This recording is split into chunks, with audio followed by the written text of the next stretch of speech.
क्या हाल है बच्चों, कैसे हो? बढ़िया चल रही है पढ़ाई? शानदार पढ़ाई चलनी चाहिए हमारी, क्योंकि परीक्षा में अब जो है हमारा समय बहुत कम बचा है। इसलिए आप अभी तक जितनी पढ़ाई कर रहे थे उससे भी हमको अब डबल मेहनत करना है। ये 1 महीने का जो समय है बच्चों, ये आपका फ्यूचर डिसाइड करेगा। और यदि इस समय में आपने अच्छी पढ़ाई करी तो आपको एक अच्छा भविष्य निश्चित रूप से मिलेगा, ऐसी मुझे पूरी उम्मीद है। मैंने इससे पिछला वीडियो जो बनाया था उसमें अभिव्यक्ति और माध्यम वाले क्वेश्चन सॉल्व कराए थे। उम्मीद है कि आपने वो वीडियो देख लिए होंगे और आसानी से वो सारे क्वेश्चन अब आपसे बन रहे होंगे। अब हम आज जो है हमारे प्रश्न बैंक का खंड 4 में जो भाषा बोध से जुड़े हुए प्रश्न हैं बच्चों, इनको सॉल्व करने के लिए ये वीडियो मैंने बनाया है। खंड 4 भाषा बोध, और इसमें वस्तुनिष्ठ प्रश्न जो है ये हम सबसे पहले इसमें सॉल्व करेंगे इस वीडियो में। तो शुरुआत करें इस वीडियो की, चलिए पढ़ते हैं। ये देखिए, वे विभिन्न शब्द जिनका स्रोत संस्कृत नहीं है भारत में ग्राम्य क्षेत्रों अथवा जनजातियों में बोली जाने वाली विभिन्न भाषा परिवारों के हैं कहलाते हैं। यानी हमसे ये पूछा जा रहा है कि ऐसे शब्द बच्चों जो किसी विशेष क्षेत्र में बोले जाते हैं उन शब्दों को क्या कहा जाता है। तो उन शब्दों को क्षेत्रीय शब्द कहा जाता है। तो इसका सही आंसर होगा बा क्षेत्रीय शब्द। ये देखिए प्रश्न नंबर 2, निम्न में से अवधारणा बोधक निपात शब्द नहीं है। इनमें से कौन सा निपात शब्द अवधारणा बोधक नहीं है? तो निपात शब्द के बारे में हम आपको थोड़ी जानकारी देने पहले, निपात शब्द वो शब्द होते हैं जो किसी बात पर अधिक जोर डालने के लिए प्रयुक्त किए जाते हैं।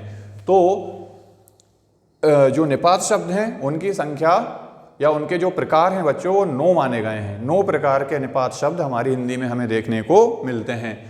तो इनमें जो है अवधारणा बोधक निपात शब्द की हमसे बात की जा रही है। तो जो काश है ये निपात शब्द अवधारणा बोधक नहीं है। बाकी ये तीनों ठीक, लगभग और करीब, ये तीनों निपात शब्द अवधारणा बोधक निपात शब्द माने गए हैं। तो इसका सही आंसर होगा दा काश।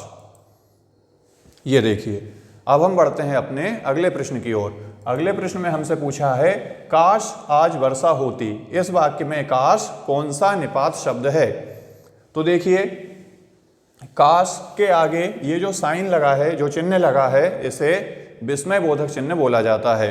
तो विस्मय बोधक चिन्ह जब प्रयोग किया जाता है तो इसके लिए विस्मय बोधक चिन्ह जैसे ही हम देखेंगे तो हम समझ जाएंगे कि ये जो है विस्मयादि बोधक निपात शब्द होगा। तो इसको सॉल्व करने में हमें कोई प्रॉब्लम होना ही नहीं चाहिए। जहां हमने ये विस्मय बोधक चिन्ह देखा वहां हम समझ जाएंगे कि ये विस्मय बोधक निपात शब्द होगा। तो इसका आंसर बड़ा आसान है, इसका सही आंसर होगा वह विस्मयादि बोधक। अगले प्रश्न की तरफ हम बढ़ते हैं। अगले प्रश्न में हमसे बोला गया है निम्न शब्दों में से तकनीकी शब्द नहीं है। इनमें से कौन सा शब्द तकनीकी शब्द नहीं है? आ अंगोछा, बा रेखाचित्र, सा अभिकर्ता और दा आयोग। तो तकनीकी शब्द बच्चों वो शब्द होते हैं जो किसी विशेष प्रकार के विज्ञान को या फिर किसी शास्त्र को अध्ययन करने के लिए प्रयोग किए जाते हैं या उनकी परिभाषाएं दी जाती हैं। उन शब्दों को तकनीकी शब्द कहा जाता है। तो इनमें देखिए, अंगोछा जो शब्द है ये एक क्षेत्रीय शब्द है। ये किसी विशेष विज्ञान के लिए या किसी विशेष शास्त्र के लिए प्रयुक्त नहीं होता है। इसके अलावा रेखाचित्र, अभिकर्ता और आयोग, ये तीनों विशेष विषय से जुड़े हुए शब्द हैं। इसलिए इन तीनों को तो तकनीकी शब्द माना जाएगा, लेकिन जो हमारा आ आंसर होगा अंगोछा, ये एक तकनीकी शब्द नहीं है। तो इसका सही आंसर हो जाएगा आ अंगोछा। अब बढ़ते हैं अगले प्रश्न की ओर। जो शब्द विभिन्न शास्त्रों और विज्ञानों में ही प्रयुक्त होते हैं, विशेष प्रकार के शास्त्र और विज्ञान, उनमें जो शब्द प्रयोग किए जाते हैं, संबंध शास्त्र या विज्ञान के प्रसंग में जिनकी परिभाषा दी जा सके, ऐसे शब्द क्या कहलाते हैं? तो ऐसे शब्द बच्चों तकनीकी शब्द कहलाते हैं। अभी अभी मैंने आपको इसके बारे में बताया था।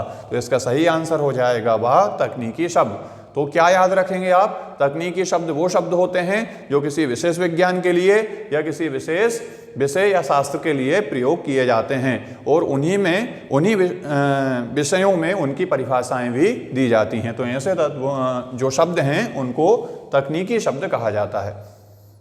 तो इनका सही आंसर होगा तकनीकी शब्द। अब हम बढ़ते हैं अपने अगले प्रश्न की ओर। अगला प्रश्न देखें, राष्ट्रभाषा के लिए प्रयुक्त किए जाने वाला शब्द कौन सा है? राष्ट्रभाषा और राजभाषा ये दोनों अलग अलग होते हैं, इनमें कंफ्यूज मत होना। राष्ट्रभाषा के लिए यहाँ हमसे प्रश्न किया जा रहा है, तो राष्ट्रभाषा का जो दूसरा नाम होता है बच्चों, इसे संपर्क भाषा भी बोला जाता है। तो इसका सही आंसर होगा बा, संपर्क भाषा।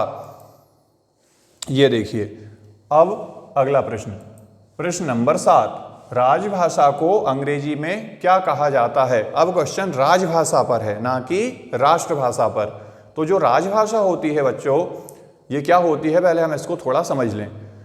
देखिए, जैसे हमारा भारत देश है, इसके अंदर कई सारे प्रदेश हैं और हर एक प्रदेश में एक भाषा ऐसी होती है जो वहाँ के अधिकतर लोग बोलना पसंद करते हैं या समझ पाते हैं। तो ऐसी भाषा जिसमें उस प्रदेश के सरकारी कार्यालयों में कामकाज होता है, ऐसी भाषा को अपन वहाँ की राजभाषा बोलते हैं। जैसे भारत में कई प्रांतों की राजभाषा तो हिंदी ही है, लेकिन दक्षिण भारत की तरफ आप जाएंगे तो वहाँ एक विशेष भाषा को उस राज्य में राजभाषा का दर्जा दिया गया है। तो यहाँ क्योंकि सरकारी कार्यालयों में या सरकारी कामकाजों में जो भाषा प्रयुक्त होती है उसे राजभाषा कहा जाता है। तो इंग्लिश में यदि हम इसको देखें अंग्रेजी में, तो इसका सही आंसर होगा ऑफिशियल लैंग्वेज, यानी राजभाषा को अंग्रेजी में ऑफिशियल लैंग्वेज कहा जाता है। तो इसका सही आंसर हो जाएगा वह ऑफिशियल लैंग्वेज। अब हम बढ़ते हैं अपने अगले प्रश्न की ओर। अगले प्रश्न में हमसे बोला, राज्य विशेष में कामकाज की भाषा कहलाती है। अभी अभी हमने जो प्रश्न सॉल्व करा था उसमें इसकी बात हमने कर ली थी, तो अब इसका आंसर आपको भी पता होगा। क्या आंसर होगा सही? सही आंसर इसका होगा सा, राजभाषा। ये देखिए, अब देखें अगला प्रश्न। अगले प्रश्न में हमसे बोला है, शब्दों के अर्थपूर्ण समूह को कहा जाता है। शब्द हैं कई सारे, उनका एक समूह बन गया है और वो एक निश्चित अर्थ प्रदान कर रहा है। तो शब्दों का एक निश्चित अर्थ प्रदान करने वाले समूह को वाक्य कहा जाता है बच्चों। तो इसका सही आंसर हो जाएगा वाक्य। कौन सा ऑप्शन सही है? सा ऑप्शन सही है। सा में हमको दिखाई दे रहा है वाक्य, तो इसका आंसर होगा सा, वाक्य। अब हम बढ़ते हैं अपने अगले प्रश्न की ओर। अगले प्रश्न में, अर्थ की दृष्टि से वाक्य के कितने भेद होते हैं? तो यहाँ भी आपको थोड़ा समझना चाहिए। पहले वाक्य जो होते हैं बच्चों, उनका जब वर्गीकरण किया गया है तो अलग अलग आधार पर उनका वर्गीकरण किया गया है। जैसे रचना के आधार पर, जैसे अर्थ के आधार पर, जैसे वाच्य के आधार पर। तो जो हमारे वाक्य होते हैं उनका 3 आधारों पर वर्गीकरण मुख्यतः किया गया है, रचना के आधार पर, अर्थ के आधार पर और वाच्य के आधार पर। तो जब ये ऐसे इस टाइप से क्वेश्चन आए तो आप पहले ये लाइन पढ़ लिया करें अच्छे से, ताकि हमको ये पता चल जाए कि किस आधार पर वर्गीकरण की बात पूछी जा रही है हमसे। तो यहाँ किसके आधार पर पूछा जा रहा है हमसे? अर्थ की दृष्टि के आधार पर। तो अर्थ की दृष्टि के आधार पर बच्चों वाक्य के 8 प्रकार होते हैं। तो इसका सही आंसर होगा सा, 8 प्रकार के वाक्य माने गए हैं अर्थ की दृष्टि के आधार पर। अगला प्रश्न, रचना के अनुसार वाक्य के कितने भेद होते हैं? अब देखिए, आधार बदल दिया गया है। यहाँ वाक्य का आधार रचना माना गया है, तो रचना के आधार पर वाक्य के कितने भेद होंगे? रचना के आधार पर बच्चों वाक्य के 3 भेद माने गए हैं। कौन कौन से? नंबर 1 सरल वाक्य, नंबर 2 संयुक्त वाक्य और नंबर 3 मिश्र वाक्य। तो यदि हमें इसे रचना के आधार पर पूछा जाएगा तो हम इसका आंसर 3 करेंगे। तो इसका सही आंसर होगा बा, 3। अगले प्रश्न पर बढ़ते हैं। अब जिस वाक्य में एक ही संज्ञा और एक ही क्रिया का प्रयोग होता है उसे क्या कहते हैं? तो प्रश्न से ही हमारा उत्तर हमें समझ में आ रहा है। एक संज्ञा होगी और एक ही क्रिया होगी, तो ये तो सरल या साधारण वाक्य होगा। तो इसका सही आंसर हो जाएगा आ, सरल वाक्य। ये देखिए, आ, सरल वाक्य इसका सही आंसर होगा। तो ध्यान रखिएगा, जब एक संज्ञा और एक क्रिया होगी जिस वाक्य में, जो साधारण अर्थ जो है वो स्पष्ट करता है, ऐसे वाक्य को अपन जो है साधारण वाक्य बोलते हैं। अगला प्रश्न, ऐसे वाक्य जिनमें प्रार्थना, इच्छाएं या आशीष प्रकट होता है उन्हें क्या कहते हैं? मतलब वो कौन से वाक्य होते हैं? तो यहां ध्यान दीजिए, प्रार्थना, इच्छाएं और आशीर्वाद यानी आशीष। ये क्या, यदि हमें इनका प्रकटीकरण होता है वाक्यों से, या इच्छा, प्रार्थना और आशीष प्रकट होता है, तो ऐसे वाक्यों को बच्चों अपन इच्छावाचक वाक्य कहते हैं। अर्थ के आधार पर जब हमने वर्गीकरण किया था तो 8 प्रकारों में एक प्रकार इच्छावाचक भी होता है, तो इसका सही आंसर होगा इच्छावाचक। क्योंकि कोई प्रार्थना करेगा तो वो भी कहीं ना कहीं उसकी कोई इच्छा ही होगी, है ना। इसी प्रकार यदि वो आशीर्वाद देते हैं, जैसे हम भगवान तुम्हारा भला करे, तो ये भी एक प्रकार से आशीर्वाद देने वाले की इच्छा ही मानी जाती है, तो इसका सही आंसर होगा बा इच्छावाचक। अब अगले प्रश्न की ओर बढ़ें। अगले प्रश्न में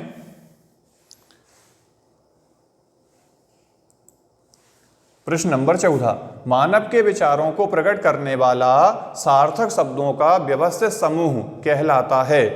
तो ये वाक्य की परिभाषा है बच्चों। यदि आपको कभी वाक्य की परिभाषा लिखना आ जाए तो आप ये परिभाषा एज इट इज लिख देंगे, बिल्कुल ऐसा ही लिख देंगे जैसा इसमें दिया गया है। तो ये किसकी परिभाषा हो जाएगी? ये वाक्य की परिभाषा हो जाएगी। तो इसका सही आंसर भी क्या होगा? आ वाक्य। ये देखिए, अब हम बढ़ते हैं अपने अगले प्रश्न की ओर। प्रश्न नंबर 15, वह अच्छा खेला परंतु हार गया। ये वाक्य है, किस प्रकार का वाक्य ये है, इससे हमसे क्वेश्चन पूछा जा रहा है। तो यहाँ ध्यान दीजिए, वह अच्छा खेला ये एक वाक्य है और वह हार गया ये दूसरा वाक्य है, और दोनों वाक्यों को जोड़ दिया गया है, यानी संयुक्त कर दिया गया है। और संयुक्त करने के लिए कुछ विशेष शब्द होते हैं जिनका प्रयोग किया जाता है। यदि वो शब्द आपको देखें प्रश्न में तो आप उसका आंसर संयुक्त वाक्य लगा सकते हैं। कौन कौन से हो सकते हैं ये? जैसे परंतु हो गया, जैसे लेकिन हो गया, है ना, या फिर जैसे और हो गया। इस तरीके से ये शब्द हमारे वाक्यों के बीच में प्रयुक्त किए जा रहे हैं, तो यह योज्य अवयव कहलाते हैं। तो योज्य अवयवों से जुड़ा हुआ यदि दो वाक्य या दो से ज्यादा भी वाक्य हैं जो योज्य अवयवों से जुड़े हुए हैं तो वह संयुक्त वाक्य होता है। तो इसका सही आंसर हो जाएगा आ संयुक्त वाक्य। ये देखिए, अब देखते हैं अगला प्रश्न। अगले प्रश्न में हमसे बोला अंगार उगलना का अर्थ है। अब ये मुहावरा आ गया, अंगार उगलना। अंगार उगलना का मतलब क्या होता है? अंगार उगलना का अर्थ होता है कठोर वचन कहना, है ना। जब कोई व्यक्ति अत्यंत कठोर वचन बोल रहा है तो उसके लिए शब्द प्रयोग, मुहावरा प्रयोग किया जाएगा कि अरे वह तो अंगार उगल रहा है। इस तरीके से हम जो है इस मुहावरे का प्रयोग करेंगे। तो इसका सही आंसर होगा दा कठोर वचन कहना। अब देखते हैं अगला प्रश्न।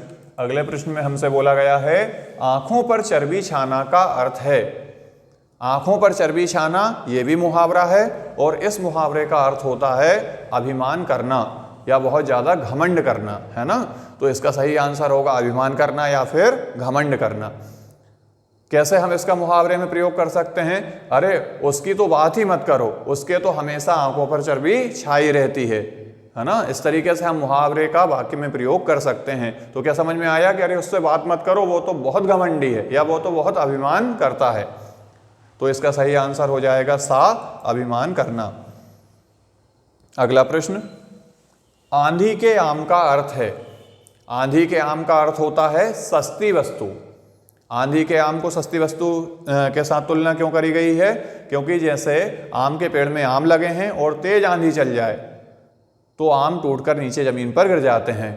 फिर क्या होता है? दुकानदार को उनको बेचना होता है। आम जो होते हैं वो मूल्यवान वस्तु होती है, अधिक मूल्य में बिकती है, लेकिन समय से पहले ही वो टूट कर गिर गए हैं, इसलिए दुकानदार को उसे सस्ते में बेचना पड़ेगा। इसलिए आंधी में टूटे हुए आम यानी सस्ती वस्तु। तो इसका सही आंसर हो जाएगा बच्चों आ सस्ती वस्तु। अब हम बढ़ते हैं अपने अगले प्रश्न की ओर।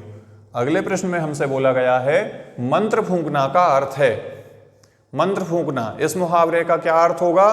तो इस मुहावरे का अर्थ होगा प्रेरणा देना। ये एक सकारात्मक मुहावरा है। हम किसी को किसी कार्य के लिए प्रेरणा देंगे तो हम क्या बोल सकते हैं उसके लिए कि हमने मंत्र फूंक दिया, यानी हमने उसे प्रेरणा दे दी। समझ में आ रहा है? मंत्र फूंकना मतलब प्रेरणा देना। तो इसका सही आंसर होगा सा प्रेरणा देना। अगला प्रश्न, मक्खी पर मक्खी मारना का अर्थ है। मक्खी पर मक्खी मारना और मक्खी मारना ये दोनों अलग अलग मुहावरे हैं बच्चों। मक्खी पर मक्खी मारना और मक्खी मारना। मक्खी मारना का अर्थ होता है निकम्मा होना या निठल्ला होना, जो कुछ कार्य नहीं करता है वो क्या करता है, मक्खी मारता है। लेकिन यहाँ हमको मक्खी मारना नहीं दिया गया है, यहाँ हमको क्या दिया गया है, मक्खी पर मक्खी मारना। तो मक्खी पर मक्खी मारना जो मुहावरा है इसका अर्थ होता है ज्यों की त्यों नकल करना। एक ने मक्खी मारी, सामने वाले ने उसकी नकल में दूसरी मक्खी मारी, तो ज्यों की त्यों नकल करी या नहीं करी, बिल्कुल करी। तो इसीलिए इसका शाब्दिक अर्थ क्या बनेगा, इसका अर्थ बनेगा ज्यों की त्यों नकल करना। ये देखिए, ज्यों की त्यों नकल करना। अगले प्रश्न की तरफ अब हम बढ़ते हैं। खुलेआम खुले खजाने का अर्थ है, खुलेआम खुले खजाना यानी सबके सामने जो है कोई बात प्रकट हो, इसलिए इस मुहावरे का प्रयोग किया जाता है, खुलेआम खुले खजाना। तो क्या आंसर इसका होगा, इसका सही आंसर होगा दा, सबके सामने प्रकट रूप में। ये देखिए, अब बढ़ते हैं अगले प्रश्न की ओर। अगला प्रश्न, काठ की हांडी बार बार नहीं चढ़ती है। ये एक कहावत या लोकोक्ति है बच्चों। काठ की हांडी बार बार नहीं चढ़ती है यानी छल कपट का व्यवहार हमेशा नहीं चलता है। ये इसका सही आंसर होगा। इसका शाब्दिक अर्थ जो होगा वो होगा छल कपट का व्यवहार हमेशा नहीं चलता है। जैसे काठ की हांडी है, काठ की हांडी मतलब लकड़ी की हांडी, हांडी मतलब बर्तन होता है जिसमें खाना बनाया जाता है। तो आग के ऊपर में यदि हमने मिट्टी की हांडी रखी है तो उस पर तो हम बार बार खाना बना सकते हैं, लेकिन काठ की हांडी हमने एक बार रख दिया है तो आग के कारण वो जल जाएगी और दूसरी बार उसमें खाना नहीं बनाया जा सकता, इसलिए बोला गया काठ की हांडी बार बार नहीं चढ़ती है। उसी प्रकार छल और कपट का जो व्यवहार होता है बच्चों, एक बार तो किसी को धोखा दिया जा सकता है लेकिन बार बार छल और कपट करके किसी को धोखा नहीं दिया जा सकता है। यानी छल और कपट का व्यवहार बार बार नहीं चलता है या हमेशा नहीं चलता है। ये इसका सही आंसर होगा। तो इसका सही आंसर होगा दा, छल कपट का व्यवहार हमेशा नहीं चलता है। अब देखते हैं प्रश्न नंबर 23। अपने मरे बिना स्वर्ग नहीं दिखता है। ये भी एक लोकोक्ति है और इसका जो अर्थ होता है बच्चों, स्वयं प्रयत्न करने पर ही काम बनता है। अपने मरे बिना स्वर्ग नहीं दिखता है। यदि हमें हमारा काम बनाना है तो हमें स्वयं ही उसके लिए प्रयत्न करना चाहिए। हमने हमारे काम के लिए किसी और से बोल दिया कि भाई हमारा काम कर देना, अब वो करेगा या नहीं करेगा, हो सकता है कि आपका काम असफल हो जाए, लेकिन हमारा काम यदि हम स्वयं करेंगे तो उसमें सफलता मिलने की संभावना अधिक होती है। तो अपने मरे बिना स्वर्ग नहीं दिखता यानी स्वयं प्रयत्न करने पर ही काम बनता है। इसका सही आंसर देख लीजिए, स्वयं प्रयत्न करने पर ही काम बनता है। अगला प्रश्न, आए थे हरिभजन को ओटन लगे कपास।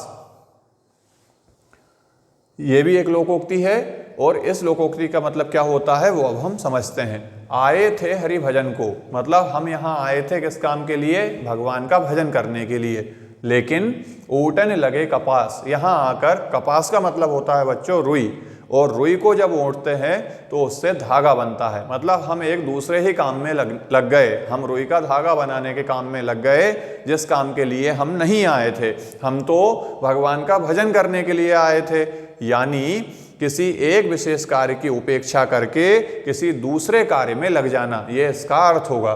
तो देखिए इसका सही आंसर होगा सा, किसी कार्य विशेष की उपेक्षा कर किसी अन्य कार्य में लग जाना।